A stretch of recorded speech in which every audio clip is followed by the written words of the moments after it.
ফেরেশতা ভিক্ষুকের বেশ ধইরা ইব্রাহিম নবীর ঘরের বাড়ির গেটে খাড়ুইয়া ডাকতেছে, গাফুর রহিম নামে তোমার আল্লাহ হো আল্লাহ হো আল্লাহ, ইয়া গাফুর রহিম নামে তোমার আল্লাহ হো আল্লাহ হো।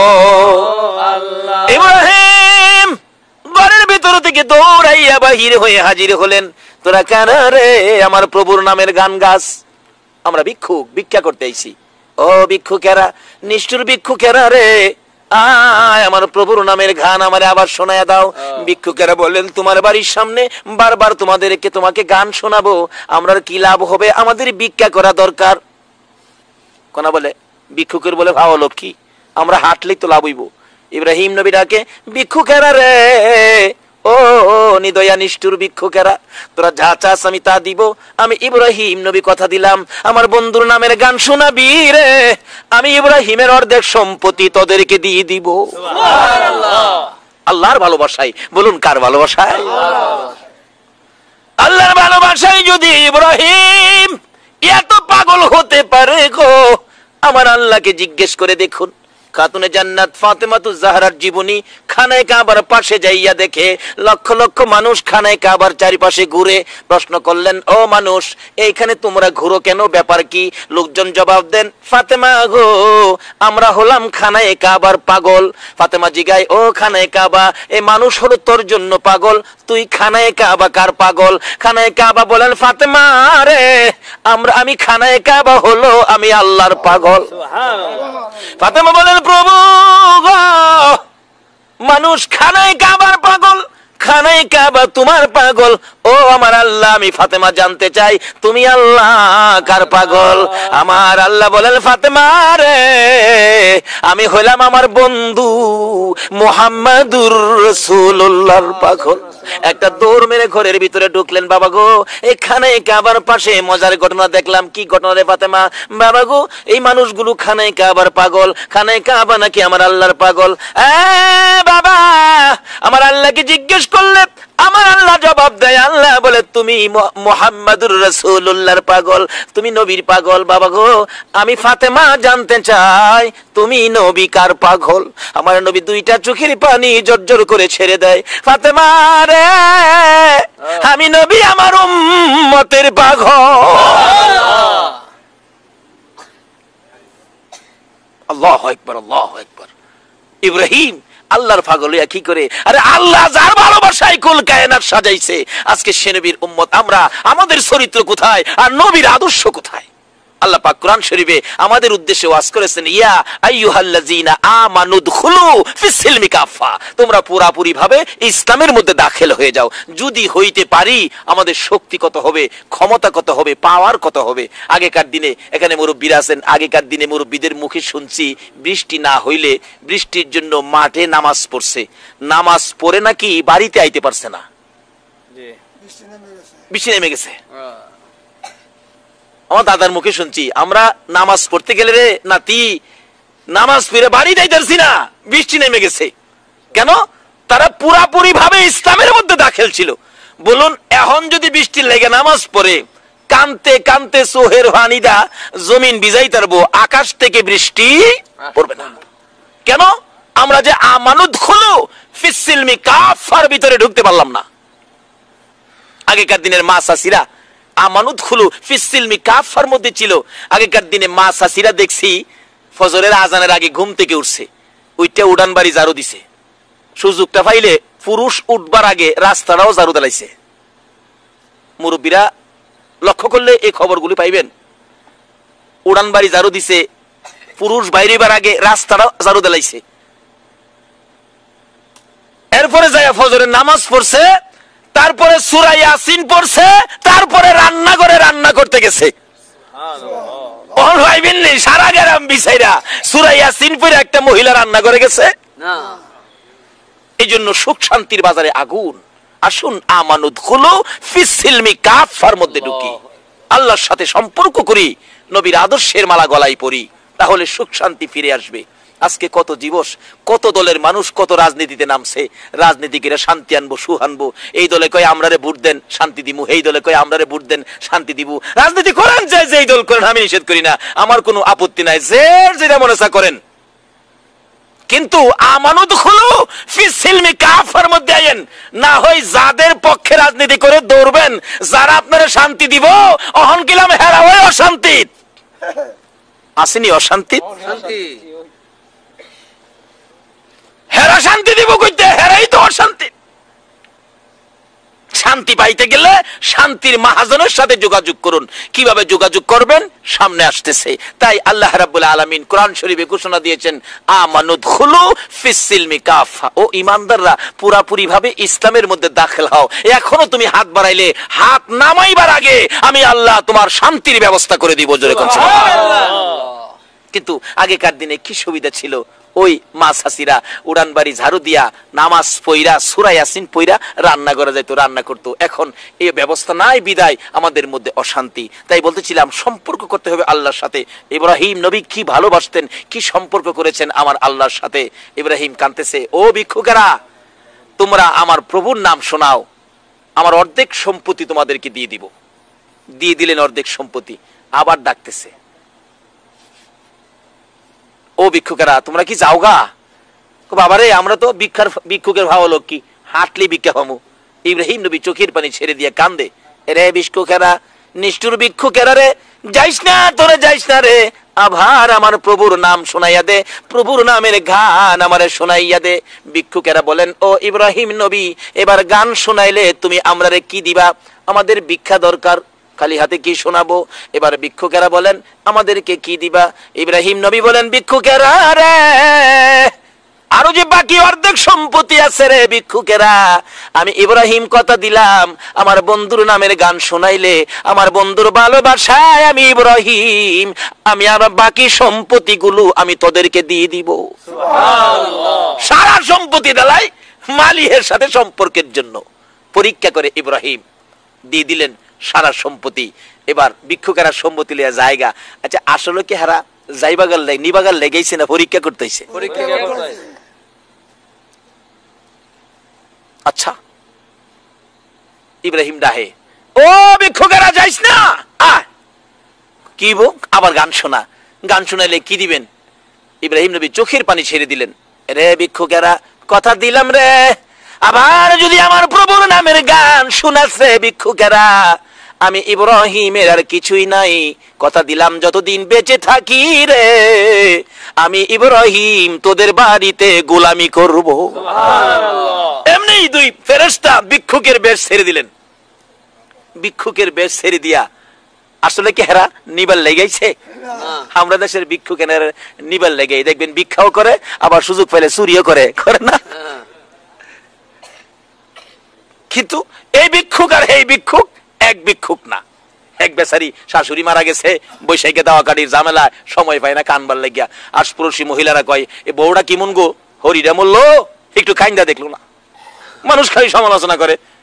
মানে এই বেচারি এক ভিক্ষুক ধরছে, ভিক্ষুক বেডি গ্রামে গ্রামে আড়ে ভিক্ষা করে, জোয়ান বেডি দেখে ধরছে, বোন গো ওই না যা, আমার দুঃখের কথা কেউ শুনতেই না, কি সে আমার হরিরা মরছে, আমার কামের ঝামেলা, কানবার সময় পাই না, মানছে আমার সমালোচনা করে। এই বেডি সারাদিন আমার হরির লেগে কানবে, আমি তোরে ফুসাইয়া দেম। আচ্ছা কোন তো যে বেডির হরি মরছে, এই বেডি হরির মায়ায় কানবো, হরি আমারে মায়া করছে, জিয়ের মতো দেখছে, মায়ার মতো দেখছে, আমার না লইয়া খাইছে না, আমি গোসল না করলে বইয়ে রয়েছে, গোসল ভাত খাইয়া গিয়া গোসল করবি, এরকম মায়া করতো হরি আমারে। এই মায়া হরি লেগে বউ কানবো, মানে এই ভিক্ষুক বেডি কানবো কি কইয়া? বেডি তো মালের লুবে বইয়া কান্দে, মা গো মা দেওই নাকি না ওই দে, মা গো মা আল্লাহ ওই দে না হিজ না ওই দে, মা গো মা দান ওই দে না সাইল ওই দে। দান দিলে তো ঠগা, এবার তো দানও সাইল নাই। মা গো মা দান ওই দে না সাইল ওই দে, কম ওই দে না বেশি ওই দে। এই বিরে কি গো কি গস, হ্যাঁ বোন গো দুঃখে কান্দি। আচ্ছা এই বেডির দুঃখ আর এই বেডির দুঃখ এক দুঃখ হইব? আমরা দেশের ভিক্ষুক আর ফেরেশতা ভিক্ষুক এক বেশের ভিক্ষুক হইব? ওই ফেরেশতারা কয়, ইব্রাহিম আমরা দুনিয়ার স্বার্থপর ভিক্ষুক নয় রে, আমরা হলাম আল্লাহর ফেরেশতা। আল্লাহু আকবার। আমরা এসেছিলাম, আমার আল্লাহ তোমাকে ভালোবাসে, তুমি আমার আল্লাহকে ভালোবাসো, তোমাদের ভালোবাসা পরীক্ষা করার জন্য আমি ইব্রাহিমের কাছে এসেছিলাম। আমরা দুইজন ফেরেশতা, ভিক্ষুক নয়, লও তোমাদের সম্পদ, ও ইব্রাহিম তোমার সম্পদ তোমারে দিয়ে গেলাম। আজকে ইব্রাহিমকে এত পরীক্ষা, ইব্রাহিম নবীকে পরীক্ষা তো ফাঁস করলেন, কিন্তু এত পরীক্ষাই তো আমরা পড়ি না। একটু পরীক্ষা করলেই তো মাশাআল্লাহ আমরা ডাইলিয়ে যাইগা। বলতেছিলাম আমরা আমানুদখুলু ফিসসিলমি কাফার মধ্যে যদি ঢুকতে পারি আমাদের পাওয়ার বাড়বে, দাম বাড়বে। আমার নবী কি শিক্ষা দিয়ে গেলেন? আমানুদখুলু ফিসসিলমি কাফার মধ্যে ঢুকতে গেলে এই রূপ আমাদের মধ্যে থাকতে পারবে না। কারো ক্ষতি করা, কারো বিপদে ফালানোর চিন্তা করা, এটা থাকতে পারবে না। আমার নবীর আদর্শ কি ছিলেন? আবু জাহেল গর্ত করছে, নবীরে মাইরা লাইতো, নবী তো পার হয়ে গেছে, অহন গর্তের ভিতরে ফইরা আছে কে? আবু জাহেল। 70 গজ মাটির নিচে, কিতাব লেখে 70 গজ মাটির নিচে থেকে ডাকতেছে, তোরা কারা রে? আর রশি দিস না, আর মাটির নিচে নিস না, আমার বাতিজা কই, বাতিজা সারা উঠাইতে পারবি না। একজন দৌড়াই গিয়ে খবর দিছে, নবী গো, ও নবী, আপনার চাচা 70 গজ মাটির নিচে, বলুন আমরার লগে যদি এমন দুশ্মনী কেউ থাকে আর 70 গজ মাটির নিচে খবরটা পায়, হ্যাঁ খালি ইঙ্গিতে কই দিত না, আরে দুইটা চা খালি না শেষ হয়ে যাক। আরে দয়াল নবী প্রেমের ছবি আর আসবে না জগতে, আমার দয়াল নবী প্রেমের ছবি আর আসবে না হাসর দিনে উম্মত বিনে, হাসর দিনে উম্মত বিনে যাবে না নবীজি বেহেশতে, দয়াল নবী প্রেমের ছবি আর আসবে না জগতে, আমার দয়াল নবী প্রেমের ছবি আর আসবে না। 63 সাল জিন্দিগি কাছে বলে উম্মতি, 63 সাল জিন্দিগি কাছে বলে উম্মতি, এখনো কান্দে শুয়ে মদিনাতে নবী, এখনো কান্দে শুয়ে মদিনাতে, দয়াল নবী প্রেমের ছবি আর আসবে না জগতে, আমার দয়াল নবী প্রেমের ছবি আর আসবে না জগতে। আমার নবী কত দয়ার নবী, মায়ার নবী, এত দুশ্মনী করার পরেও নবী তার দুশ্মনী করতে আসে না। একজনে দুশ্মনী করছে, নবীর আদর্শ হলো আমি তার ক্ষতি করব না, একজনে ক্ষতি করুক আমি ক্ষতি করব না। এই আদর্শটা যদি আমাদের মধ্যে রাখি, বলুন ভালো হবে না খারাপ হবে? আমানুদখুলু ফিসসিলমি কাফাত, ঢুকতে গেলে এই আদর্শ থাকতে হবে। তো এই আদর্শ যদি সমাজে থাকে, বলুন এই মারামারি কাটাকাটি জীবন হইব? আমার নবী কি আদর্শ! ছোটকালে আমরা বইয়ের মধ্যে পড়ছি এক দুষ্ট বুড়ির কাহিনী। এই দুষ্ট বুড়ির কাহিনী পড়ছেন এমন মানুষ আছেন না? এই দুষ্ট বুড়ি কি করত? নবী যে রাস্তা দিয়া যাইতো এই রাস্তার মধ্যে কাটা দিয়া রাখতো, আর এই কাটা নবীজির পায়ের মধ্যে লাগলে নবী কষ্ট পাইতেন, ব্যথা পাইতেন, আর বুড়ি জানি কি করতেন? খিল খিল করে হাসতেন। হায় রে নিষ্ঠুর বুড়ি, যে নবীর উসিলাই কুল কায়নাত, এই নবীরে কষ্ট দিয়া তুই হাসস। আমরা হাইলে কি কন এই বুড়ি রে কে ছেলে বাইচ্ছা গেলে খালি। কিন্তু নবী কি শিখাইলেন? একদিন দেহে রাস্তাত কাটা নাই, আমরা তো খুশি হইলাম, হইলে নবীজি আফসোস করতেছ নাই রে বুড়ি না আমার কষ্ট দিত, আজ গাদি বুড়ি নাই, নিশ্চয়ই বুড়ির মনে কোনো অসুখ হয়েছে। আমরা হইলে খুশি হইলাম, হইলে নবীজি কষ্ট পাইতেছেন, বুড়ি নাই কেন, দেখি বুড়ির কোনো অসুবিধা কিনা। নবীজি বুড়ির বাড়িতে গেছে। আল্লাহু আকবার বলো। এই আদর্শ দিয়ে নবী তাম পৃথিবী জয় করেছে।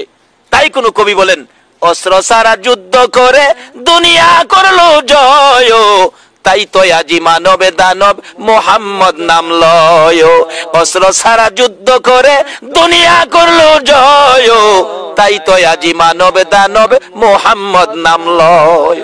হাতিয়ার দিয়ে নয়, পারমাণবিক বোমা দিয়ে নয়, মেশিন গান দিয়ে নয়, জঙ্গি হইয়া নয়, আদর্শ দিয়ে, প্রেম ভালোবাসা মহব্বত দিয়ে আমার নবী সমস্ত পৃথিবী জয় করেছে। এই আদর্শ আমাদের মধ্যে ফিরে আসে, আল্লাহ আমাদের ডাক শুনবে, আল্লাহ আমাদেরকে শান্তির ফাইসালা দিবে।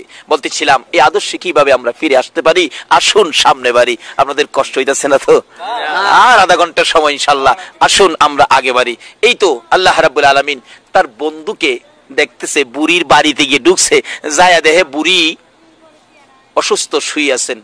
নবীরে দেখে যারে কষ্ট দিত হেলাইছে, কন্ত বুড়ির কলিজা চিফা মারছে না, ওখানে আমারে মাইরে লাইব, ওখানে আমারে কি মাইরে লাইব। আসলে কি নবী মারতে গেছে? নবী দেখে কি ব্যাপার বুড়ি, তুমি এখানে অসুস্থ হয়ে গেছো, রাস্তায় গেলে না, কি ব্যাপার, তোমার কি অসুবিধা বলো, আমি নবী তোমার কি খেদমত করতে পারি। সুবহানাল্লাহ। এরকম আদর্শ যদি আজকে মুসলমানদের মধ্যে ফিরে আসতো, এখনো বিশ্বের বাজারে মুসলমান বিজয়ের পতাকা উড়াইতো। সুবহানাল্লাহ। আসুন আমানুত খুলু ফিস সিলমি কাফার মধ্যে ঢুকি। আমার নবীর কানে যখন খবর পৌঁছলো আবু জাহেল 70 গজ মাটির নিচে, কয় গজ? 140 হাত, 70 গজ মাটির নিচে গিয়া দেখছেন না তো, মাঝে মাঝে কয় ফেসো ফালাই তাহলে তোমার 70 গজ মাটির নিচে নিমু, কয় না কথাটা? এই কথাটা আইসে করতে আবু জাহেল লই দিয়া গেছে। হেরে ভাইলে জুতাটা বাইরন ধরার এই কামটা করে গেছে। দেখেন কমাইছে একজন একজন, তোমার ঠিক মতো ফেসো ফালাই তাহলে 70 গজ মাটির নিচে নিমু। আচ্ছা কন্ত 70 গজ মাটির নিচে তুমি যে হেরে নিবা, তোমারও তো লগে 69 গজ যাওন লাগবো। 69 গজ না গিয়া হেরে 70 গজ নিব কেমনে, এই চিন্তাটা আর করে না। হযরত নূহ আলাইহিস সালাম দোয়া করছেন, আল্লাহ আল্লাহ গো সমস্ত পৃথিবী ধ্বংস করে দাও, পানি দা সব শেষ করে দাও। আল্লাহ গো পানি দা শেষ করলে তুই থাকবি কই? শিয়ালে বলে দোয়া করে, শিয়ালে রাস্তার দিনের বেলা শিয়াল বাইরিলে, দিনের বেলা শিয়াল বাইরিলে কাকে দেখবেন কাকা করে, কাকে শিয়াল দেখলেই কাকে কাকা করে। তখন শিয়ালে দোয়া করে, আল্লাহ গাছের আগাটা পানি যাইতো দেখতাম কাওয়া কইব। আচ্ছা কন্ত গাছের আগাটা পানি যাইতো কাওয়া কইব, হ্যাঁ যে দোয়াটা করলো, গাছের আগাটা পানি গেলে হ্যাঁ কই থাকবো? আমরাও কিন্তু হেই যাইতে হই, একজনকে বিপদে ফালাইতাম যাই, বিপদে হালাইতে গেলে যে আমিও বিপদে পড়বো এই চিন্তাটা করি না। বলতেছিলাম আমার নবী এই খবর পাইয়া এত কষ্ট আমার নবীকে দিয়েছে আবু জাহেল, আমার নবী একটু দেরি করে নাই, সঙ্গে সঙ্গে ঘর থেকে বেরিয়ে গেলেন চাচাকে উদ্ধার করার জন্য। অথচ আমার নবীকে আবু জাহেল কত কষ্ট দিয়েছে। মা খাদিজা বলেন আমার নবী একদিন রাত্র 12:30টার দিকে আমার নবী হুজরাত থেকে বেরিয়ে যায়, খাদিজা রে মক্কার যুবকেরা আমারে কষ্ট দেয়, আজকে কোন যুবকেরা রে নবীর মায়ায় বসে আছো? রে যুবক, আমার নবী বলতেছেন রে খাদিজা আমার মা নাই বাবা নাই বলে মক্কার যুবকেরা আমাকে কষ্ট দেয়। খাদিজা রে আমি আমার চাচা আবু জাহেলকে, মক্কার সর্দার আবু জাহেলকে বুঝাইয়া দেখি আমি নবীর পক্ষে নিয়ে আসতে পারি, কালিমাটা নিয়ে পড়াইতে পারি। মা খাদিজা বলেন আল্লাহর বন্ধু গো, আবু জাহেলের মেজাজ ভালো না, কথা শুনবে না। আমার নবী বলেন নিরিবিলি গভীর রাত্রে কাকুতি মিনতি করে বুঝাবো। আমার নবী রাত্রে 12:30টার দিকে আবু জাহেলের ঘরের দরজার পাশে দাঁড়াইয়া ডাকতেছে, চাচা চাচা গো, ও চাচা দরজা খুলো। আবু জাহেল দরজা খুলে দেখে একটা পূর্ণিমার চাঁদ উদয় হইয়া রইছে। আরে ভাতিজা এত রাত্রে আমার ঘরের দরজায় চাচা চাচা কইয়া ডাকলা? ভাতিজা ভাতিজা রে সত্য কথা বলতে গেলে বলতে হয়, তোমার চাচা বলে ডাকটা শোনা পরে আমি এত শান্তি পাইছি রে ভাতিজা, এত সুন্দর করে মক্কা নগরে আমারে কেউ চাচা কইয়া ডাকতে পারে না। বাবা মোহাম্মদ, এই রাত্রে কেন আমাকে ডাকলা? কি অসুবিধা, কি কষ্ট, কি দুঃখ, কেন আমাকে ডাকলা? মনের কথাগুলো আমার কাছে বলো। আমার নবী দুইটা চোখের পানি জর্জর করে ছেড়ে দেন। চাচা, চাচা গো, আমার মা নাই, আমার বাবা নাই। মক্কার যুবকেরা আমারে কষ্ট দেয়, রাস্তায় কাটা দেয়, আমারে গালি দেয়, ধাক্কা দেয়। চাচা, তুমি যদি আমার পক্ষে আসো, কালিমার মালা গলায় পরো। ও চাচা, তুমি যদি আমানুদ খুলু ফিসিলমির মধ্যে ঢুকে যাও, আমার মন বলে তুমি আমার পাশে থাকলে মক্কার লোকেরা আমাকে আর কষ্ট দিবে না। আবু জাহেল বলেন, এত বড় সাহস ভাতিজা তোমার, আমাকে তোমার দলে নিবা, তাহলে তো আমার নেতৃত্ব থাকবে না। ভাতিজা, এত সাহস তোমার, দ্বারাও আমি আসতেছি। ঘরের ভিতরে যাইয়া গো, আঙ্গুলের মতো চিকন একটা লাল চাবুক বাহির করে হাতটা পিছনে নিয়ে আমার নবীর সামনে দাঁড়াইয়া প্রশ্ন করে, ভাতিজা রে, কি বলেছিল বলো? আমার নবী দুইটা চোখের পানি জর্জর করে ছেড়ে ছেড়ে কান্দে। চাচা গো, আমার মা নাই, আমার বাবা নাই, মক্কার যুবকেরা আমারে কষ্ট দেয়, কালিমা লইয়া বাহির হলে তুমি যদি কালিমাটা পড়ে আমার সঙ্গী হও, মন বলে তারা আমাকে আর গালি দিবে না, কষ্ট দিবে না। নিষ্ঠুর পাষাণ আবু জাহেল এই কথা বলার সঙ্গে সঙ্গে পিছন থেকে চাবুকটা বাহির করে, যেই নবীর চেহারায় জীবনে কোনোদিন মশা মাছি বসে না, যেই নবীর চেহারায় জীবনে কোনোদিন খাজলি পাসরা হয় না, বসন্ত হয় না, ওই নবীর নুরানি চেহারায়, পূর্ণিমার চাঁদের মতো চেহারায় আবু জাহেল সাত সাত করে আঘাত শুরু করে দিল। কিতাব লেখে এক একটা আঘাতে নবীর চামড়া ফাইটা রক্ত মোবারক বাহির হতে থাকে। চাপা দিয়ে ধরে নবী কান্দে, চাচা গো, আমার মা নাই গো, বাবা নাই গো, এইভাবে আমারে মাইরো না, তোমার কি মায়া লাগে না? বাম দিকে আঘাত করলে বাম দিকে চাপাইয়া ধরে এইভাবে মারতে মারতে নবীকে মরুভূমির বালুর মধ্যে শোয়াইয়া ফেলেছে। নবী এতিমের মতো দুইটা চোখ বাহির করে কান্দে, চাচা আর কত মারবা গো, আমি উঠতে পারি না। আবু জাহেল বলেন, ভাতিজা বলো, জীবনে কোনো দিন আমার কাছে আসবা কিনা? আমার আল্লাহ বলেন, বন্ধু, যেই কালিমাটা লইয়া আমানুদ খুলু ফিসলমি কাফার মধ্যে ঢুকাইতে যাইয়া এত মার খাইলা গো বন্ধু, একবারও আমার কাছে বিচার দিলা না। ও বন্ধু, কথা দিলাম, যেই কালিমা লইয়া রক্তে লাল লাল হয়েছে গো বন্ধু, এই কালিমাটা লইয়া যারা যদি তোমার উম্মতেরা যদি আমি আল্লাহর কথা মানে, তোমার কথা মতো চলে, এই কালিমা লইয়া যদি এই জমিনের মধ্যে ভালো রাস্তায় চলে, ভালো পথে চলে যাও, আমি কথা দিলাম, এই রক্ত মাখা কালিমাটার বিনিময় আমি আল্লাহ 10টা পৃথিবীর সমান একটা জান্নাত আমি দান করে দিব। এত কষ্ট দিলেন যে আবু জাহেল, এই আবু জাহেল 70 গজ মাটির নিচে আমার নবী খবর পায়া দৌড়ে আইতাছে, সাসারে উড়াইতো, দরজার কিনারে খাড়িছে, কি আদর্শ, কি শিক্ষা, ডাকতেছে, চাচা, চাচা গো। নবীজির শব্দ পাইছে 70 গজ মাটির নিচ থেকে, ভাতিজা, ভাতিজা আইসো বাবা, হও, চাচা আমারে উড়াও। নবীজি গায়, চাচা এই গর্তটা কার লেগে করছো? অন কি আর মিশা কথা কইয়া পারে? বাবা তোমার লেগে করছিলাম। নবী কান্দে, চাচা গো, কেমনে তুমি এত নাদান হইলা, এত নিষ্ঠুর হইলা? আমার লেগে যখন করছো, ওখানে আমি তোমারে উড়াইতাম না, উড়ামু কালিমাটা ফললে।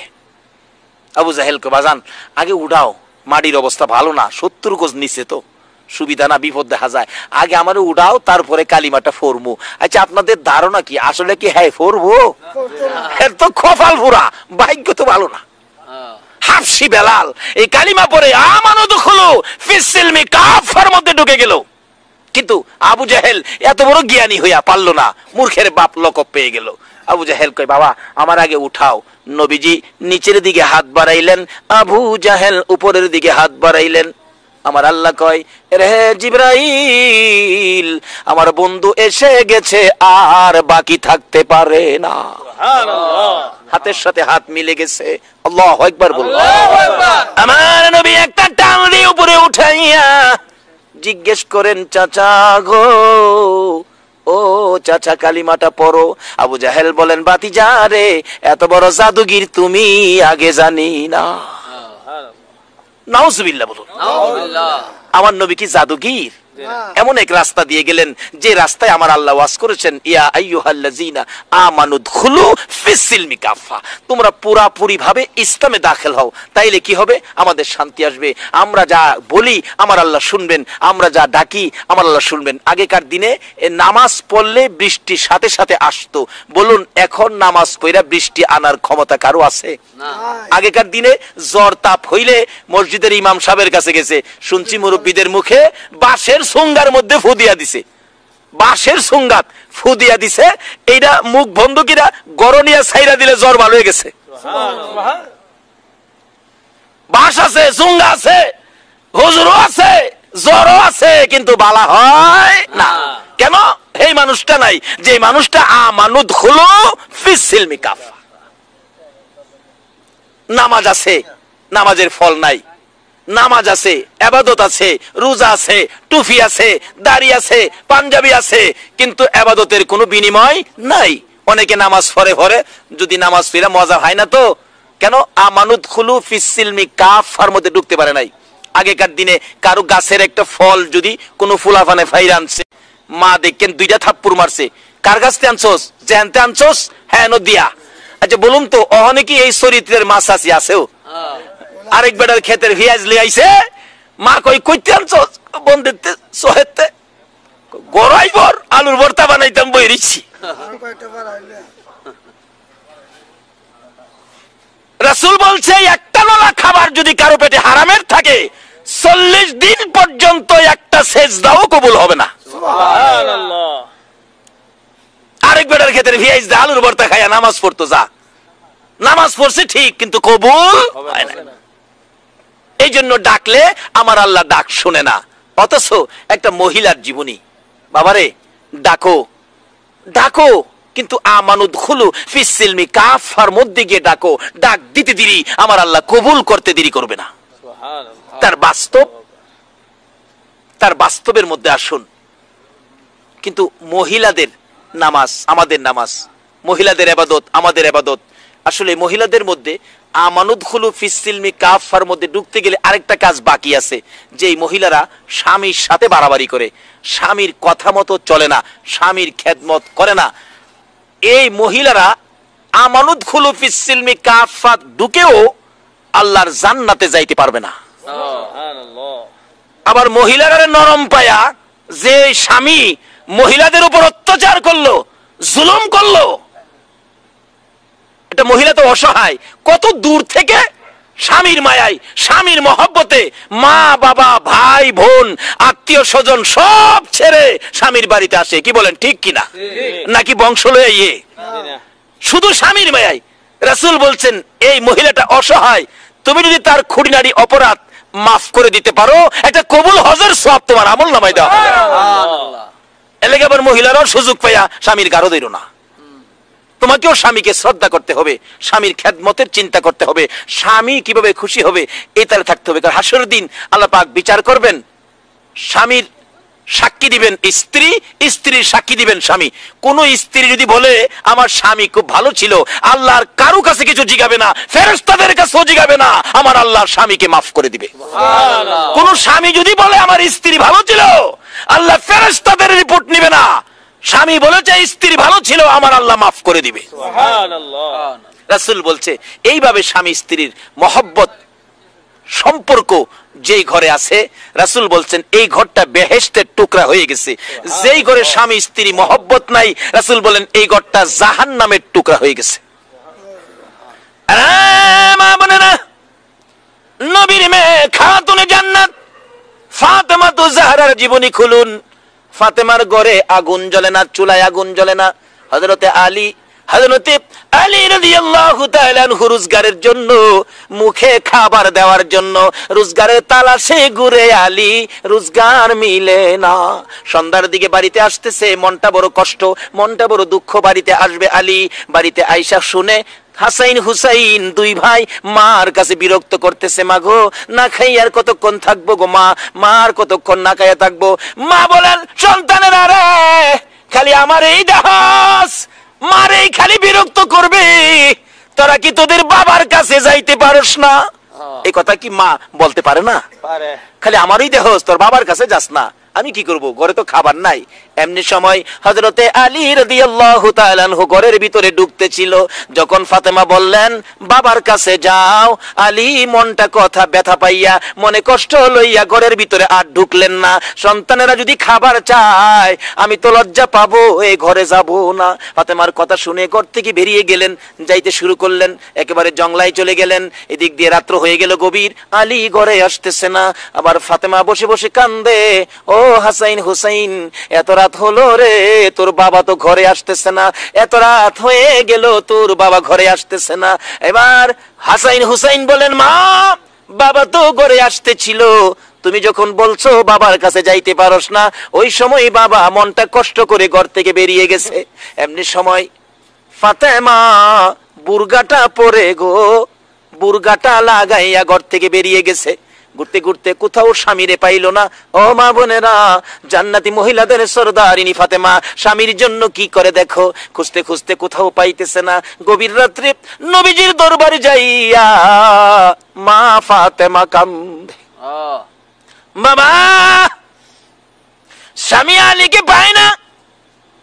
আমি বলেছিলাম হাসাইন হুসাইনের বিরক্ত সহ্য করতে না পেরে বলেছিলাম তোদের বাবার কাছে যাইতে পারোস না। স্বামী আমার এই কথা শুনে ঘর থেকে বেরিয়ে গেছেন। বাবা গো, ও বাবা, আমার স্বামীরে খুঁজে পাই না, আমি এখন কি করব? আমার নবী বলেন, ফাতেমা রে, যে কথা দিয়ে আলীকে ঘর থেকে বের করে দিয়েছো, আলী বুঝি জংলাই ব্যথাই বুঝি বসে আছে রে ফাতেমা। এই ব্যথা লইয়া যদি আলী জংলাই গিয়ে থাকে, আর তোমার দেওয়া ব্যথায় যদি জংলার ভাগ আমার আলীকে খেয়ে ফেলে রে ফাতেমা, শুনে রাখো, স্বামীকে এইটুকুন কষ্ট দেওয়ার কারণে আমি নবী তোমারে মেয়ে বলে দাবি করব না।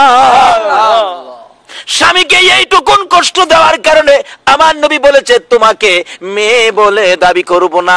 এমনি সময় ফাতেমা কাঁদতেছে পাগল পাগল হইয়া, মাবুদ গো, আমার স্বামী কোথায়, আমারে মিলাইয়া দাও না। এমনি সময় হযরতে আলী ঘরের দরজায় দাঁড়িয়ে গেছে। ফাতেমা তুমি কেন কান্দো?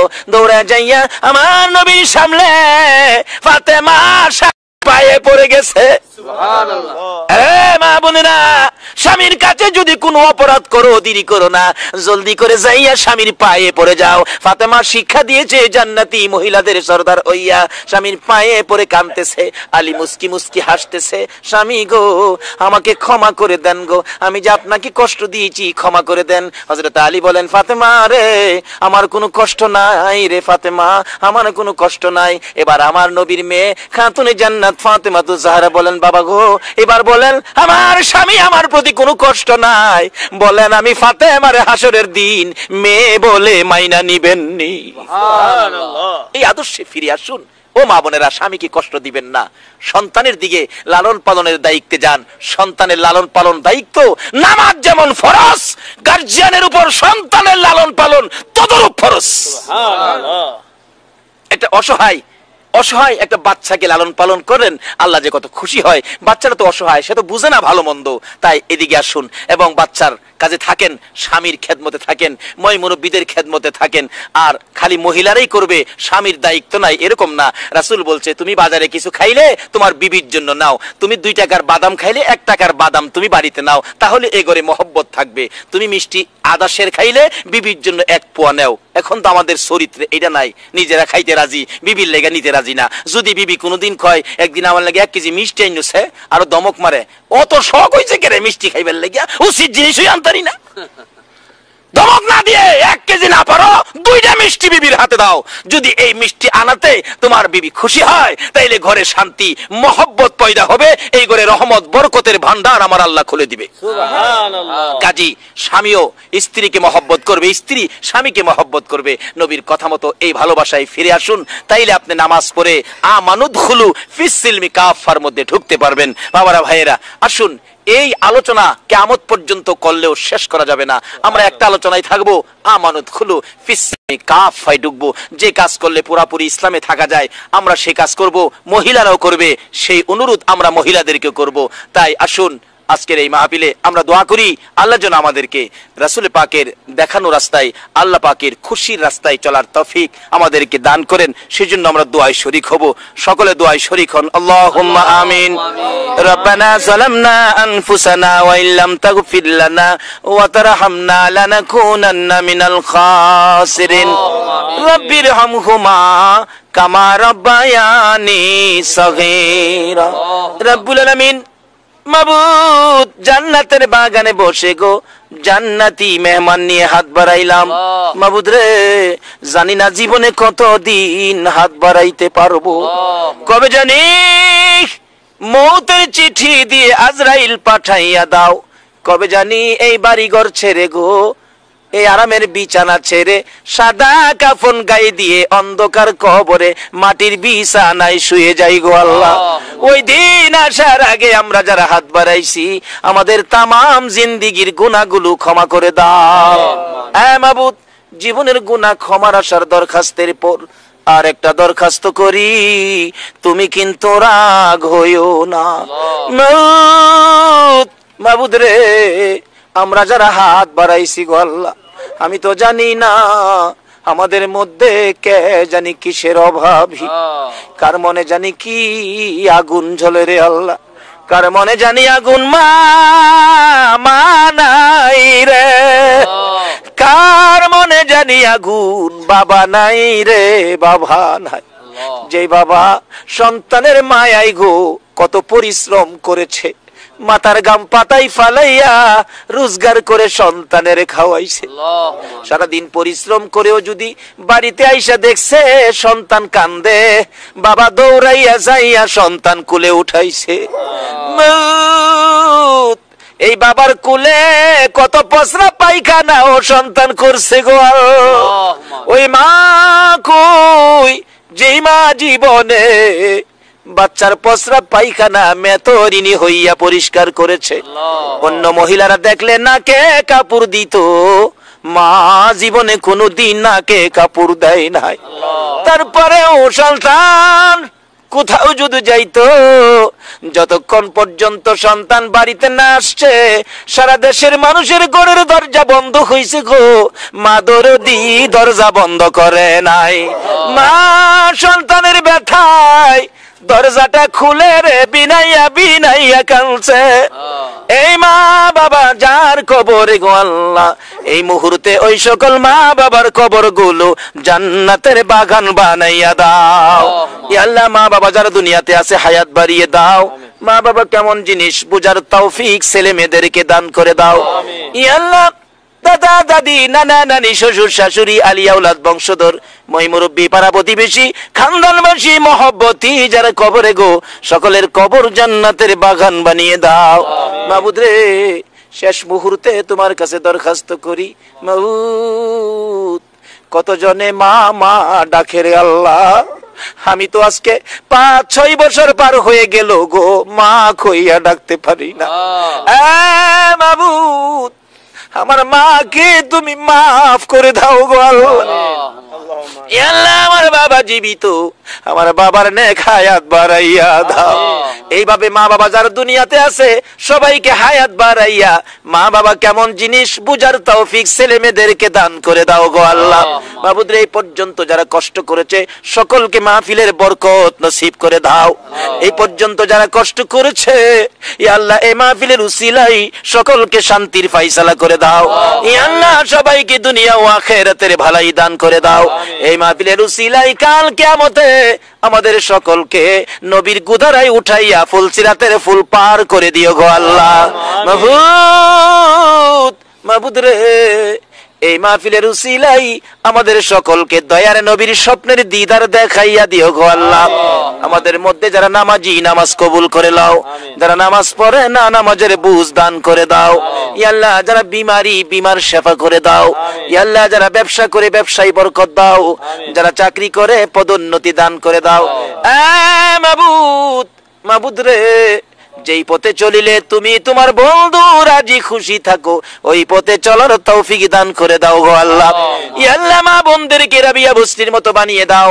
কাল কিয়ামতে খাতুনে জান্নাত ফাতেমাতুজ জাহরার সাথে হাসর নসিব করে দিও গো আল্লাহ। যতগুলো দরখাস্ত করলাম মাহফিলের উসিলায় সবগুলো তুমি কবুল আর মঞ্জুর করো গো আল্লাহ। ওয়া সাল্লাল্লাহু তাআলা আলা খায়রি খালকিহি মুহাম্মাদি ওয়া আলা আলিহি ওয়া আসহাবিহি আজমাইন বিহাক্কি লা ইলাহা ইল্লাল্লাহু মুহাম্মাদুর রাসূল সাল্লাল্লাহু আলাইহি ওয়াসাল্লাম। আসসালামু আলাইকুম।